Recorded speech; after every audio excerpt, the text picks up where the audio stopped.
શું તમે ક્યારેય વિચાર્યું છે કે વર્ષોથી તૂટી ગયેલો સંબંધ, સાવ ભૂલાઈ ગયેલો પ્રેમ અને વીતેલો સમય એક નાનકડા કાગળના ટુકડાથી પાછો આવી શકે? આજે સવારે સમીરના ઘરે એક એવું જ બંધ કવર આવ્યું. કવર પર મોકલનારનું કોઈ જ નામ કે સરનામું નહોતું. અંદરથી માત્ર એક સુંદર મોરપીંછ નીકળ્યું અને સાથે એક નાનકડી ચિઠ્ઠી હતી, જેમાં એકદમ ટૂંકમાં લખ્યું હતું, તારો પરિવાર તારી રાહ જુએ છે. જૂનું બધું જ ભૂલીને દ્વારકા આવી જા. ચિઠ્ઠી વાંચતા જ સમીરના હાથ ધ્રુજવા લાગ્યા. જે પરિવાર સાથે છેલ્લા 12 વર્ષથી બોલવાનો પણ વ્યવહાર ન હતો, એ પરિવાર તરફથી અચાનક આ ચિઠ્ઠી કોણે મોકલી હશે અને મળવા માટે દ્વારિકા જ કેમ પસંદ કર્યું હશે? સમીર ચિઠ્ઠી હાથમાં પકડીને ધીમેથી સોફા પર પસરાઈ પડ્યો. તેના મનમાં 12 વર્ષ જૂનો એ અંધારો દિવસ ફરીથી તાજો થઈ ગયો. એ દિવસે ઘરના ભાગલા અને જમીન મકાનના વિવાદે એટલું મોટું સ્વરૂપ ધારણ કરી લીધું હતું કે આખો હસતો રમતો પરિવાર વેરવિખેર થઈ ગયો. મોટા ભાઈ રાજેશ અને નાના ભાઈ સમીર વચ્ચે એવો ભયંકર ઝઘડો થયો કે બંનેએ આખી જિંદગી એકબીજાનું મોઢું ન જોવાની કસમ ખાઈ લીધી. એ કડવાશ એટલી હદે વધી ગઈ કે ઘરના વડીલેવા બા અને બાપુજી પણ આ દુઃખદ સહન ન કરી શક્યા. એમણે રડતા હૃદયે પોતાનું જ ઘર છોડી દીધું. આજે 12 વર્ષ પછી અચાનક આ ચિઠ્ઠી આવી. એ સમીર માટે કોઈ આંચકાથી કમ નહોતું. પત્ની સુધા રસોડામાંથી બહાર આવી. સમીરની આંખમાં ડબડબ આંસુ જોઈને તે ગભરાઈ ગઈ. તેણે પાસે આવીને ખંભા પર હાથ મૂકતા પૂછ્યું, શું થયું સમીર? આ કોનો કાગળ છે અને તમે રડો છો કેમ? સમીરે કશું જ બોલ્યા વગર એ કાગળ સુધાના હાથમાં મૂકી દીધો. સુધાએ ચિઠ્ઠી વાંચી અને એની પણ આંખો ભરાઈ આવી. સુધાને હંમેશા એ વાતનું ખૂબ જ દુઃખ રહેતું કે એમના એકના એક દીકરા આરવને ક્યારેય સંયુક્ત પરિવારનો, દાદા દાદીનો વાલનો કે મોટા કાકાનો પ્રેમ જ ન મળ્યો. એકલવાયુ જીવન જીવીને તેઓ પણ થાકી ગયા હતા. સમીર, આપણે જવું જોઈએ, સુધાએ એકદમ ધીમા પણ મક્કમ અવાજે કહ્યું. સમીરે તરત જ નકારમાં માથું હલાવ્યું. ના સુધા, જે સંબંધો 12 વર્ષ પહેલાં જ મરી ગયા છે તેને હવે ફરીથી જીવતા કરવાનો કોઈ જ અર્થ નથી. તને શું લાગે છે ત્યાં જઈને બધું સરખું થઈ જશે? કોને ખબર, આ કોઈની મજાક પણ હોય. હું ત્યાં જઈને મારું અપમાન કરવા નથી માગતો, પણ સુધા આજે પીછેહટ કરવાના મૂડમાં નથી. સમીર, આ કાગળમાં મોરપીંછ છે. આપણા દ્વારિકાધીશ પર તો ભરોસો રાખ. કદાચ કાનુડાએ જ આ રસ્તો કાઢ્યો હોય અને આખા પરિવારને ભેગો કરવા માંગતો હોય. એકવાર જવામાં આપણું શું જવાનું છે? આખી રાત સમીર પથારીમાં પડખા ઘસતો રહ્યો. ઊંઘ તેની આંખોમાંથી દૂર ભાગી ગઈ હતી. બાળપણની મીઠી યાદો એક પછી એક તેના મગજના પડદા પર ચલચિત્રની જેમ પસાર થવા લાગી. મોટો ભાઈ રાજેશ તેને કેવી રીતે પોતાના ખંભા પર બેસાડીને આખા ગામનો મેળો બતાવવા લઈ જતો. બાના હાથોનો એ ગરમાગરમ મીઠો કંસાર અને બાપુજીનો એ પ્રેમાળ પણ શિસ્તબદ્ધ ઠપકો, બધું જ કેટલું સુંદર અને પવિત્ર હતું. માત્ર એક નાનકડી ગેરસમજ અને બંને ભાઈઓના અહંકારે આ બધું જ છીનવી લીધું. સવાર પડી. સમીરના મનમાં હવે કંઈક ચોક્કસ નક્કી થઈ ગયું હતું. તેણે સુધાને ઉઠાડીને કહ્યું, તૈયારી કરવા માંડ, આપણે આજે દ્વારિકા જવા નીકળીએ છીએ. દીકરો આરવ તો ખુશ થઈ ગયો કે તે મમ્મી પપ્પા સાથે ફરવા જઈ રહ્યો છે. પણ સમીર અને સુધાના મનમાં એક અજીબ ડર, અજંપો અને ઉત્તેજનાનો માહોલ હતો. ટ્રેનની સફર શરૂ થઈ. ટ્રેનના પૈડાનો છૂક-છૂક અવાજ જાણે સમીરના હૃદયના વધતા ધબકારા સાથે તાલ મિલાવી રહ્યો હતો. બારીની બહાર રસ્તામાં આવતા લીલાછમ ખેતરો, નદીઓ અને નાનકડા ગામડાઓ પાછળ છૂટી રહ્યા હતા. પણ સમીરનું મન હજુ પણ એ 12 વર્ષ જૂના કડવા ભૂતકાળમાં જ અટવાયેલું હતું. શું મોટો ભાઈ રાજેશ ત્યાં આવ્યો હશે? શું બાપુજી હજુ પણ મારા પર ગુસ્સે હશે કે પછી મને માફ કરીને ગળે લગાવશે? શું એ લોકો મને ફરીથી પોતાનો માનશે કે પછી ફરીથી કોઈ નવો ઝઘડો ઊભો થશે? આવા હજારો સવાલોના વમળમાં તે અટવાયેલો હતો. છેવટે બોલો શ્રી દ્વારિકાધીશ કી જયના જયનાથ સાથે ટ્રેન પવિત્ર દ્વારકા સ્ટેશન પર ઊભી રહી. દ્વારકાની પવિત્ર અને શાંત હવાએ જાણે સમીરના મનનો અને શરીરનો બધો જ થાક એક પળમાં ઉતારી દીધો. સ્ટેશનની બહાર નીકળીને તેણે ચિઠ્ઠીમાં લખેલું સરનામું એક સ્થાનિક રિક્ષાવાળાને બતાવ્યું. રિક્ષાવાળો તેમને પવિત્ર ગોમતી નદીના કિનારે આવેલી એક જૂની પણ ખૂબ જ સુંદર ધર્મશાળા પાસે લઈ ગયો. ધર્મશાળાનો મુખ્ય દરવાજો જૂના જમાનાનો મજબૂત લાકડાનો હતો અને તેના પર ઝીણી અને સુંદર કોતરણી કરેલી હતી. આંગણામાં એકદમ શાંતિ હતી. માત્ર દૂરથી આવતો સમુદ્રના મોજાનો અવાજ સંભળાઈ રહ્યો હતો.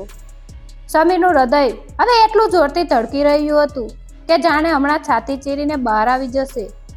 તેણે કાપતા હાથે ધીમેથી લાકડાનો દરવાજો ખખડાવ્યો.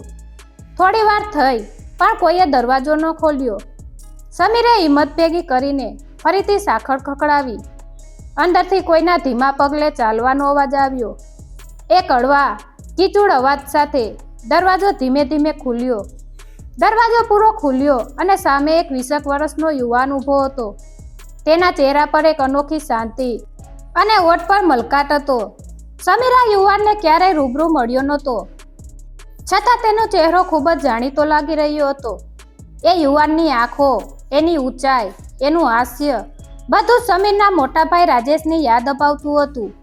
સમીર હજુ કંઈ વિચારે કે બોલે તે પહેલાં જ યુવાને આગળ વધીને સમીરના પગે હાથ મૂક્યા અને અત્યંત આદર સાથે બોલ્યો, આવો કાકા, હું સવારથી તમારી જ રાહ જોતો હતો. મને પૂરો વિશ્વાસ હતો કે તમે ચોક્કસ આવશો. મારું નામ કેદાર છે, તમારા મોટા ભાઈ રાજેશનો દીકરો. આ શબ્દો સાંભળતા જ સમીરના પગ તળેથી જમીન સરકી ગઈ. 12 વર્ષ પહેલા જ્યારે ઘરના ભાગલા પડ્યા અને કુટુંબ વિખેરાયું ત્યારે કેદાર માંડ 7-8 વર્ષનો એક નાનકડો બાળક હતો. આજે એ આટલો મોટો અને સમજદાર થઈ ગયો હતો. સુધાની આંખોમાં પણ આશ્ચર્ય અને વહાલ બંને એક સાથે છલકાઈ આવ્યા. કેદારે તરત જ સુધાને પણ પગે લાગીને આશીર્વાદ લીધા અને બાજુમાં ઊભેલા પોતાના નાના ભાઈ આરવને વહાલથી ભેટી પડ્યો. 12 વર્ષથી ચાલી આવતી કડવાશ અને અજંપો જાણે આ એક જ પળના આલિંગનમાં ઓગળી ગયા. પણ દીકરા કેદાર, તું અહીં ક્યાંથી? અને પેલી મોરપીંછવાળી ચિઠ્ઠી? સમીર માંડ માંડ પોતાના શબ્દો ગોઠવી શક્યો. તેનો અવાજ હજુ પણ ધ્રુજી રહ્યો હતો. કેદારે એકદમ હળવાશથી હસીને કહ્યું, કાકા, એ ચિઠ્ઠી મેં જ તમને મોકલાવી હતી. તમે અંદર આવો, હું બધું જ શાંતિથી સમજાવું છું. ઘરના બીજા લોકો પણ અંદર જ તમારી વાટ જુએ છે. સમીરનું હૃદય એકદમ જોરથી ધડકી રહ્યું હતું. તે ભારે પગલે ધર્મશાળાના આંગણામાં દાખલ થયો. આંગણું ખૂબ જ મોટું, ખુલ્લું અને શાંત હતું. વચ્ચે એક મોટો તુલસીનો ક્યારો હતો. વાતાવરણમાં સળગતી અગરબત્તી, ગુગળ અને ચંદનની એક પવિત્ર સુગંધ ફેલાયેલી હતી. દૂરથી દરિયાના મોજાનો ધીમો ધીમો અવાજ સંભળાઈ રહ્યો હતો, જે મનને એક વિચિત્ર શાંતિ આપી રહ્યો હતો. કેદાર તેમને આંગણાની બીજી તરફ આવેલા એક મોટા ઓરડા તરફ દોરી ગયો. ચાલતા ચાલતા કેદારે ધીમા અવાજે વાત શરૂ કરી, કાકા, ગયા મહિને દાદાની તબિયત અચાનક ખૂબ બગડી ગઈ હતી. ડોક્ટરે પણ કહી દીધું હતું કે હવે માત્ર ભગવાન ભરોસે જ છે. એ સમયે દાદાજી બેભાન અવસ્થામાં વારંવાર માત્ર તમારું જ નામ રટતા હતા. પપ્પા પણ આ જોઈને તૂટી ગયા હતા અને ખૂબ રડ્યા હતા. એ દિવસે મેં નક્કી કર્યું કે હવે આ ખોટા અહંકાર અને મૌનનો અંત આવવો જ જોઈએ. પપ્પાની કે દાદાની હિંમત નથી તમને બોલાવવાની, એટલે મેં કોઈને પણ પૂછ્યા વગર તમને એ ચિઠ્ઠી મોકલાવી દીધી. મને ખાતરી હતી કે દાદાજીના આશીર્વાદ અને દ્વારિકાધીશની કૃપા તમને અહીં જરૂર ખેંચી લાવશે. કેદારની વાત સાંભળીને સમીરની આંખોમાંથી ચોધાર આંસુ વહેવા લાગ્યા.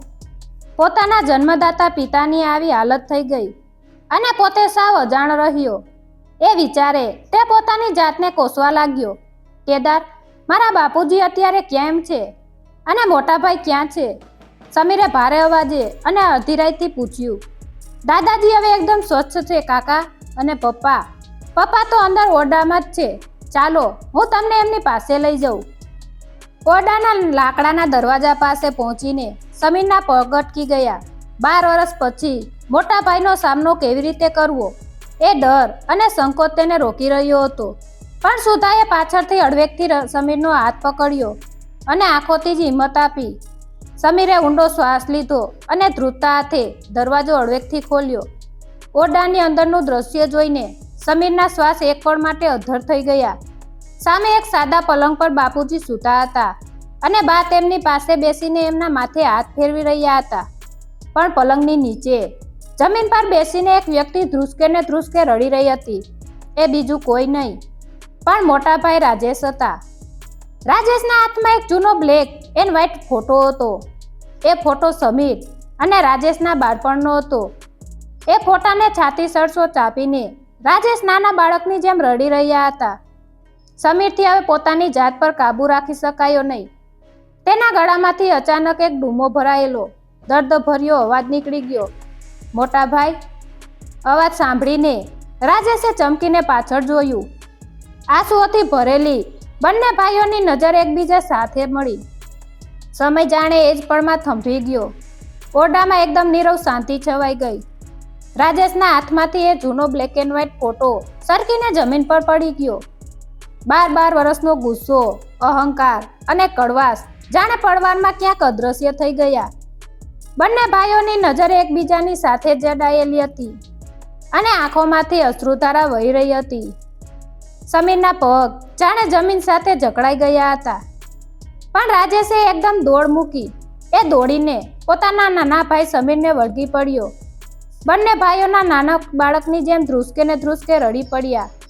એમના રડવાના અવાજમાં 12 વર્ષની પીડા, એકલતા અને પસ્તાવો છલકાતો હતો. કોઈ જ શબ્દોથી જરૂર નહોતી. આંસુઓ જ બધો હિસાબ કરી રહ્યા હતા.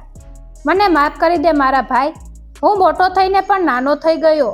મારા ખોટા અહંકારે આપણો હસતો રમતો પરિવાર વેરવિખેર કરી નાખ્યો. મને માફ કરી દે. રાજેશ માંડ આટલું બોલી શક્યો. સમીરે પોતાના મોટા ભાઈને વધુ જોરથી બાથ ભીડી અને રડતા રડતા બોલ્યો, ના મોટા ભાઈ, વાંક મારો પણ હતો. મેં ક્યારેય તમને સમજવાનો પ્રયત્ન જ ન કર્યો. આપણે બંને મૂર્ખ હતા, પણ હવે આપણે ક્યારેય છૂટા નથી પડવાનું. આ દ્રશ્ય જોઈને પલંગ પર સૂતેલા બાપુજીની આંખોમાંથી પણ શ્રાવણ ભાદરો વહેવા લાગ્યા. બાએ પોતાના સાડીના પાલવથી આંસુ લૂછ્યા અને ભગવાનનો આભાર માનવા હાથ જોડ્યા. સુધા અને કેદાર પણ આ મિલન જોઈને ભાવુક થઈ ગયા હતા. સુધાએ પોતાના દીકરા આરવને આગળ કર્યો. આરવ ધીમેથી રાજેશ પાસે ગયો અને પગે લાગ્યો. રાજેશે તરત જ આરવને ઉચકી લીધો અને છાતી સરસો ચાપીને ખૂબ વહાલ કર્યું. આજે પહેલીવાર આરવને મોટા બાપાનો પ્રેમ મળ્યો હતો. પલંગ પરથી બાપુજીનો એકદમ ધીમો અને કાપતો અવાજ આવ્યો, સમીર, મારા દીકરા, અહીં આવ. સમીર તરત જ દોડીને બાપુજીના પગ પાસે બેસી ગયો. બાપુજીના પગ પર માથું મૂકીને તે ચોધાર આંસુએ રડવા લાગ્યો. બાપુજીએ પોતાના ધ્રુજતા હાથે સમીરના માથા પર પ્રેમથી હાથ ફેરવ્યો. બેટા, ઘરની દિવાલો ભલે વેચાઈ જાય, પણ પરિવારનું લોહી અને અહીંયા ક્યારેય વેચાતા નથી. આજે મારા કાળજાને ટાઢક થઈ ગઈ. મારો પરિવાર આજે ફરીથી એક થઈ ગયો. દ્વારિકાધીશે મારી છેલ્લી ઈચ્છા પૂરી કરી દીધી. બાએ પણ સમીરના માથે વાલથી હાથ મૂકીને તેને આશીર્વાદ આપ્યા.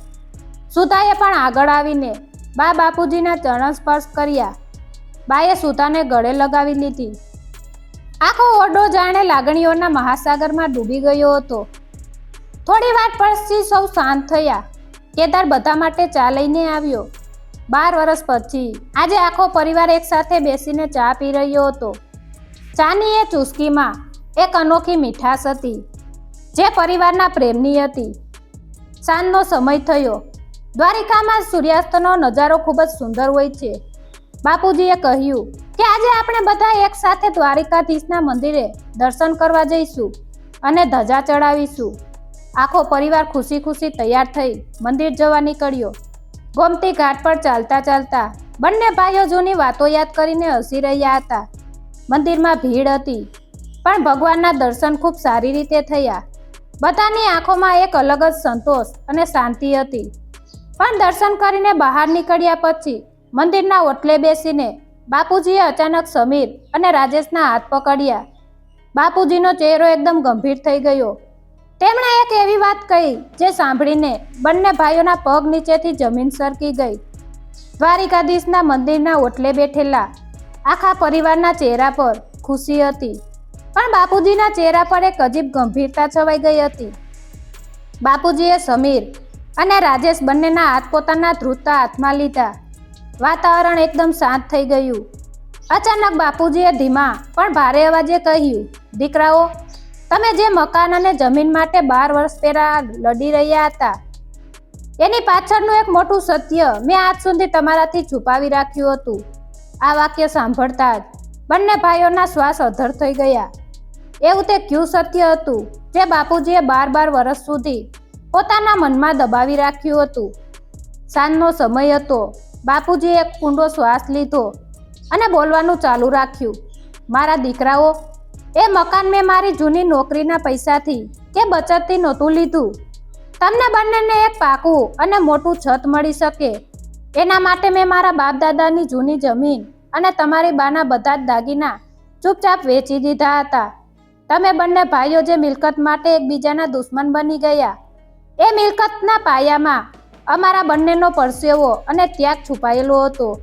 જ્યારે તમે બંને એ મકાન માટે ઝઘડ્યા હતા, ત્યારે અમને એમ લાગતું હતું કે તમે અમારા બલિદાનનું ટુકડા કરી રહ્યા છો, એટલે જ અમે એ ઘર છોડી દીધું હતું. આ સાંભળીને સમીર અને રાજેશ બંને ફાટી આંખે બાપુજીને જોઈ રહ્યા. બંને ભાઈઓએ આજે પોતાની ભૂલ પર ભયંકર પસ્તાવો થઈ રહ્યો હતો. જે ઈંટોના મકાન માટે તેઓ લડ્યા, એ તો એમના મા બાપના ત્યાગની નિશાની હતી. સમીરને આજે બરાબર સમજાઈ ગયું કે માણસ પૈસા અને મિલકતથી ભલે ગમે તેટલો અમીર બની જાય, પણ જો એની પાસે પોતાના પરિવારનો સાથ ન હોય તો એ દુનિયાનો સૌથી મોટો ભિખારી જ છે. રાજેશે રડતા રડતા બાપુજીના બંને પગ પકડી લીધા. બાપુજી, અમને માફ કરી દો. અમારો અહંકાર અમને સાવ આંધળા કરી ચૂક્યો હતો. બાપુજીએ હસીને રાજેશને ઊભો કર્યો અને છાતીએ સરસો લગાવ્યો.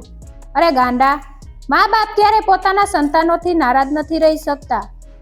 પણ મારી પાસે હવે વધારે સમય નથી. આ શબ્દો સાંભળીને સૌ ચમકી ગયા.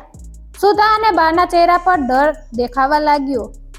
બાપુજીએ પોતાના ખિસ્સામાંથી એક જૂની પીળા પડી ગયેલા પાનાવાળી ડાયરી કાઢી અને રાજેશના હાથમાં મૂકી. હું તો હવે માત્ર થોડા દિવસોનો જ મહેમાન છું. ડૉક્ટરે કહી દીધું છે કે મારી બીમારીનો કોઈ ઈલાજ નથી, પણ મારી એક છેલ્લી ઈચ્છા છે જે મેં આ ડાયરીમાં લખી છે. મારા ગયા પછી નહીં, પણ મારા જીવતે જીવ તમારે બંને ભાઈઓએ આ ઈચ્છા પૂરી કરવાની છે. ડાયરી હાથમાં લેતા જ રાજેશના હાથ ધ્રુજ રહ્યા હતા. આંખોમાંથી સતત વહેતા આંસુઓ વચ્ચે રાજેશે ભારે એ ડાયરીનું પહેલું પાનું ખોલ્યું. અંદર જે વાક્ય લખેલું હતું તે વાંચીને રાજેશની આંખો પહોળી થઈ ગઈ. તેણે કંઈ પણ બોલ્યા વગર તરત જ એ ડાયરી સમીર તરફ લંબાવી. સમીરે પાનું વાંચ્યું અને તે પણ સ્તબ્ધ થઈ ગયો. બંને ભાઈઓ અવાક થઈને એકબીજાની સામે જોઈ રહ્યા હતા. એવું તે શું લખ્યું હતું એ ડાયરીમાં? બાપુજીની જૂની ડાયરીમાં એવું તે શું લખ્યું હતું કે સમીર અને રાજેશ બંનેના હોશ ઉડી ગયા? ડાયરીના એ પીળા પડી ગયેલા પાના પર બાપુજીએ પોતાના ધ્રુજતા અક્ષરે લખ્યું હતું, મારા દીકરાઓ, મારી છેલ્લી ઈચ્છા એ છે કે તમે એ ઘર વેચી નાખો જેના માટે તમે 12 વર્ષ લડ્યા, અને એ પૈસાથી આપણા ગામડે આવેલું આપણું જૂનું ખંડેર ઘર જ્યાં તમારું બાળપણ વીત્યું હતું, તેને તમે બંને ભાઈઓ કોઈ પણ મજૂર વગર જાતે પરસેવો પાડીને નવું બનાવો અને ત્યાં આખા ગામ માટે એક ભવ્ય ડાયરાનું આયોજન કરો જ્યાં મારો આખો પરિવાર એક સાથે બેસીને ભજન સાંભળે. આ વાંચીને બંને ભાઈઓ સ્તબ્ધ થઈ ગયા, કારણ કે એ જૂનું ઘર તો સાવ ખંડેર બની ગયું હતું. સમીર અને રાજેશે એકબીજાની સામે જોયું.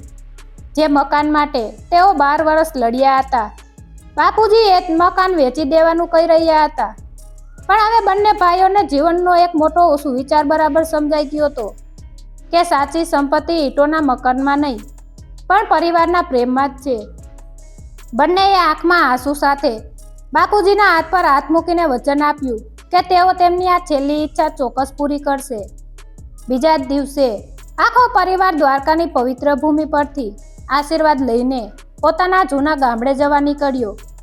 ગામડે પહોંચીને જ્યારે તેમણે પોતાના જૂના ઘરનો દરવાજો ખોલ્યો, ત્યારે અંદરનું દ્રશ્ય જોઈને સૌની આંખો ભીની થઈ ગઈ. ઘર સાવ પડી ગયું હતું. કરોળિયાના ઝાડા અને ધૂળનું સામ્રાજ્ય હતું, પણ આ ધૂળમાં બંને ભાઈઓનું રૂડું બાળપણ છુપાયેલું હતું.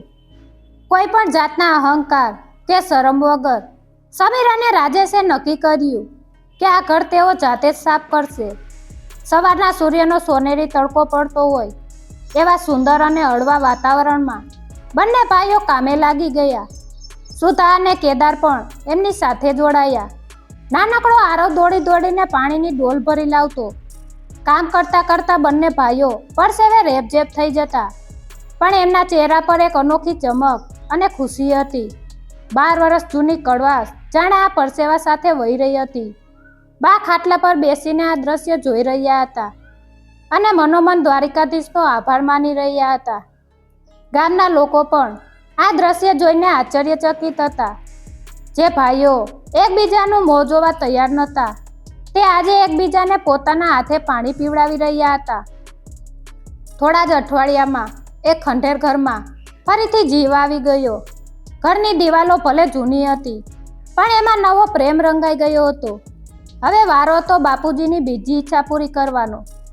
ઘરના આંગણામાં એક ભવ્ય ડાયરાનું આયોજન કરવામાં આવ્યું. ગામના લોકો માટે સરસ મજાની રોશની કરવામાં આવી. કલાકારોએ સુંદર પરંપરાગત પોશાક પહેર્યા હતા. વાતાવરણમાં હાર્મોનિયમ અને તબલાના સૂર ગુંજવા લાગ્યા હતા. એક લોકગાયક પોતાના મધુર અવાજમાં સુંદર ભજનો અને સાહિત્યની વાતો કરી રહ્યો હતો. આખો પરિવાર એક સાથે નીચે બેઠો હતો. બાપુજીના ચહેરા પર એક અનેરો સંતોષ અને શાંતિ હતી. ડાયરાની રમઝટ જામી હતી. વાતાવરણ એકદમ પવિત્ર અને ખુશનુમા હતું. પણ ડાયરો જ્યારે ચરમસીમા પર હતો ત્યારે અચાનક બાપુજીને જોરથી ઉધરસ આવવા લાગી. ઉધરસ એટલી ભયંકર હતી કે બાપુજીએ પોતાની છાતી પર હાથ મૂકી દીધો અને ખાટલા પર જ ઢળી પડ્યા. આખો પરિવાર ગભરાઈને બાપુજી તરફ દોડ્યો. શું 12 વર્ષ પછી મળેલી ખુશી માત્ર થોડા દિવસોની મહેમાન હતી? શું આખો પરિવાર ભેગો થયો એ માત્ર બાપુજીને અંતિમ વિદાય આપવા માટે જ હતો? સમીર અને રાજેશના શ્વાસ જાણે ગળામાં અટકી ગયા. સુધા અને બા ચોધાર આંસુએ રડવા લાગ્યા. શું દ્વારિકાધીશ આ પરિવારની માંડ મળેલી ખુશી છીનવી લેશે કે પછી કોઈ નવો ચમત્કાર થશે? બાપુજી આંખો ખોલો, રાજેશે ગભરાઈને મોટી બૂમ પાડી. સમીરે દોડીને પાણીનો લોટો લીધો અને બાપુજીના ચહેરા પર હળવેકથી છાંટ્યું. આખા ડાયરાના લોકો અને ગામના સગા સંબંધીઓ ખાટલાની આસપાસ ભેગા થઈ ગયા. થોડી પળો સુધી બાપુજીના ચહેરામાં કોઈ જ હિલચાલ ન થઈ. બંને ભાઈઓને લાગ્યું કે જાણે એમની દુનિયા ફરીથી કાયમ માટે લૂંટાઈ ગઈ છે. પોતાના અહંકાર પર એમને ભયંકર ધિક્કાર થવા લાગ્યો. પણ અચાનક બાપુજીના ઓઠ સહેજ ફરક્યા. એમણે ધીમેથી પોતાની આંખો ખોલી. એમની આંખોમાં કોઈ જ દર્દ કે પીડા નહોતી, પણ એક અનોખી દિવ્ય શાંતિ છવાયેલી હતી. એમણે પોતાના બંને ધ્રુજતા અને નબળા પડી ગયેલા હાથ ધીમેથી ઊંચા કર્યા અને એક બાજુ રાજેશનો અને બીજી બાજુ સમીરનો હાથ મજબૂતીથી પકડી લીધો. બાપુજીના કરચલીવાળા ચહેરા પર એક એવું સુંદર હાસ્ય હતું, જેવું હાસ્ય કોઈ ભિખારી અચાનક અમીર બની જાય અને એના ચહેરા પર જોવા મળે. હા, આજે બાપુજી ખરા અર્થમાં દુનિયાના સૌથી અમીર માણસ બની ગયા હતા, કારણ કે એમનો ખોવાયેલો અને વિખરાયેલો પરિવાર આજે એક થઈ ગયો હતો. રડો નહીં મારા દીકરાઓ, બાપુજી એકદમ ધીમા પણ વહાલભર્યા અવાજે બોલ્યા. હું ક્યાંય નથી જવાનો. આજે તો મારો નવો જન્મ થયો છે. તમે બંનેએ ભેગા મળીને આ ઈંટોના ઘર નહીં, પણ મારું હૃદય ફરીથી બનાવી દીધું છે. બાપુજીએ શ્વાસ લેવામાં ખૂબ જ તકલીફ થઈ રહી હતી, પણ છતાં એમણે ડાયરાના કલાકારો સામે જોઈને હાથથી ઈશારો કર્યો. મારો ડાયરો રોકશો નહીં ભાઈ. આજે તો મારા આંગણે વર્ષો પછી ખુશીઓનો વંટોળ આવ્યો છે. મારે તો મારા કાનુડાના ભજન સાંભળવા છે. ફરીથી એકવાર હાર્મોનિયમના મધુર સૂર છેડાયા. તબલાની ધીમી ધીમી રમઝટ શરૂ થઈ અને કલાકારના પહાડી અવાજમાં કૃષ્ણ શરણમઃ નો નાદ આખા ફળિયામાં ગુંજી ઉઠ્યો. સિનેમેટિક લાઇટિંગ જેવો પીળો અને સોનેરી પ્રકાશ આખા આંગણાને અજવાળી રહ્યો હતો. બાપુજી બંને ભાઈઓના ખોળામાં માથું રાખીને શાંતિથી ભજન સાંભળી રહ્યા હતા. એમની આંખોમાંથી સતત ખુશીના આંસુ વહી રહ્યા હતા. ડાયરાનો માહોલ એકદમ ભક્તિમય અને દિવ્ય બની ગયો હતો. એ જ રાત્રે ભજનના સૂર સાંભળતા સાંભળતા બાપુજીએ પોતાના બંને દીકરાઓના હાથમાં હાથ રાખીને હસતા મોઢે અને એકદમ શાંતિથી આ દુનિયામાંથી વિદાય લીધી. એમના ચહેરા પર કોઈ જ દુઃખ નહીં, કોઈ જ અફસોસ નહોતો, માત્ર ને માત્ર સંતોષ હતો. બાપુજી ભલે કાયમ માટે જતા રહ્યા, પણ એમણે પોતાના આખા પરિવારને હંમેશા માટે એક પ્રેમના તાતણે બાંધી દીધો. સમીર અને રાજેશે શહેરમાં પાછા જવાને બદલે એ જૂના ઘરમાં જ એકસાથે રહેવાનું નક્કી કર્યું. એ ઘર હવે કોઈ ખંડેર નહોતું, પણ સાચા અર્થમાં ગોકુળ બની ગયું હતું. મિત્રો, આ વાર્તા આપણને શીખવે છે કે જિંદગીમાં પૈસા, ઈંટોના મકાન કે જમીન માટે ક્યારેય પોતાના ભાઈ કે પરિવાર સાથે ઝઘડો ન કરો. અહંકાર માણસને સાવ એકલો અને ખાલીખમ પાડી દે છે. યાદ રાખજો, જેની પાસે પ્રેમ કરનારો પરિવાર છે તે દુનિયાનો સૌથી અમીર માણસ છે, અને જેની પાસે પરિવાર નથી તે ગમે તેટલો મોટો કરોડપતિ હોય છતાં અંદરથી તો ભિખારી જ છે. સંબંધો સાચવવા માટે ક્યારે જતું કરવું પડે તો હસતા મોઢે કરી દેજો, પણ તમારા પરિવારને ક્યારે વિખેરવા ન દેતા. મિત્રો, જો તમને આ વાર્તા ગમી હોય તો વિડીયોને અત્યારે જ લાઈક જરૂર કરજો. તમારા પરિવાર, તમારા ભાઈ બહેનો અને તમારા વોટ્સએપ ગ્રુપમાં આ વાર્તા શેર જરૂર કરજો, અને કોમેન્ટ બોક્સમાં જય દ્વારિકાધીશ લખવાનું બિલકુલ નહીં ભૂલતા. આવી સુંદર વાર્તાઓ સતત માણવા માટે અને જીવનમાં નવા સુવિચાર મેળવવા માટે આપણી આ ચેનલને અત્યારે સબસ્ક્રાઈબ કરી લો. ફરી મળીશું એક નવી અને સુંદર વાર્તા સાથે. ત્યાં સુધી ખુશ રહો અને તમારા પરિવારને સાચવો. જય શ્રી કૃષ્ણ.